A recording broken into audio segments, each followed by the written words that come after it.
সাধারণ সন্দেহ হতে স্বামীর প্রতি অববাদ দেবে না যে তুমি অমুক মেয়ের সাথে খুব হাসি ঠাট্টা করো, সেখানে বেশি যাতায়াত করো, তাদের সাথে বেশি ওঠা বসা করো। কারণ স্বামী যদি সত্যিই নির্দোষ হয় তবে সত্যিই চিন্তা করো যে তার মনে কেমন কষ্ট লাগবে।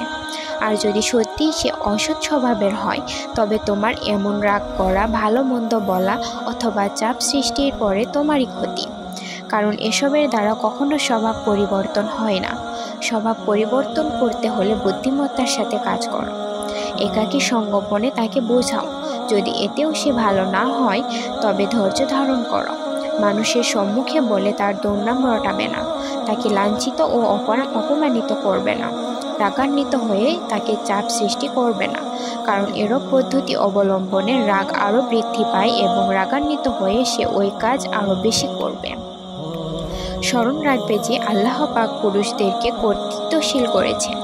বল প্রয়োগ ও চাপ সৃষ্টির মাধ্যমে কখনো তাদেরকে নত করা ঠিক হবে না। তাদের নত করার সর্বোৎকৃষ্ট ও সহজ পদ্ধতি হল তোষমন ও অনগত্য।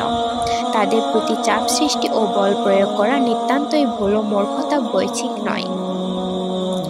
যদিও পরিণাম এখন বোধগম্য হচ্ছে না, কিন্তু পরে কখনো না কখনো অবশ্যই বোধগম্য হবে ইনশাআল্লাহ।